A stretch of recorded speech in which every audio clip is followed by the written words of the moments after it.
আলহামদুলিল্লাহ, আমরা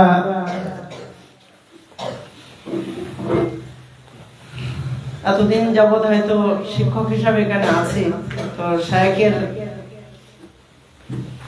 এই মজলিসে না বসলে হয়তো অনেক কিছু শূন্যতায় থেকে যেত। অন্তর থেকে শায়েখের জন্য দোয়া করছি। আজকে তোমরা কতটা শিখলে আমি বলতে পারবো না, কিন্তু আমি অনেক কিছু শিখেছি। আশা করছি আল্লাহ এখান থেকে তোমাদেরও অনেক কিছু শেখার মতো তৌফিক দিয়েছেন এবং তোমরা সেগুলো আমলে বাস্তবায়ন করবে। শায়েখের জন্য অন্তর থেকে দোয়া করছি এবং ওনারা সালাফিয়া মাদ্রাসার পক্ষ থেকে অন্তরের অন্তঃস্থল থেকে ধন্যবাদ জানাচ্ছি যে আমাদের জন্য এত সুন্দর একটি নসিহতমূলক আলোচনা সভা যেটা আমরা করতে পেরেছি। ইনশাআল্লাহ দাওরা জামাতের ছাত্র তোমরা বলেছিলে যে আমরা শায়েখের সঙ্গে একটু কথা বলবো, তো আসরের সালাতের পরে তোমরা চলে যাবে মেহমান রুমে, আর মাগরিবের সালাতের পরে আমভাবে গ্রামের কিছু ব্যক্তিরা থাকবে, আর খুব সংক্ষেপে আমরা একটা শায়েখের একটা বিষয়ের উপরে একটা আলোচনা সভা হবে। তারপরে ইনশাআল্লাহ আমরা আমাদের বাকি প্রস্তুতি ওখানেই সম্পূর্ণ করবো ইনশাআল্লাহ। আমরা আশায় রইলাম, আল্লাহর কাছে দোয়া করছি আল্লাহ যেন আমাদের এই উপস্থিতিটাকে জান্নাতের পাথর হিসাবে কবুল করেন এবং আমাদের এগিয়ে যাওয়ার মাধ্যম করেন। আমরা যেন এখান থেকে শিক্ষা নিয়ে নিজেকে সংশোধন করে যেন এগিয়ে যেতে পারি, আল্লাহ তৌফিক দান করেন।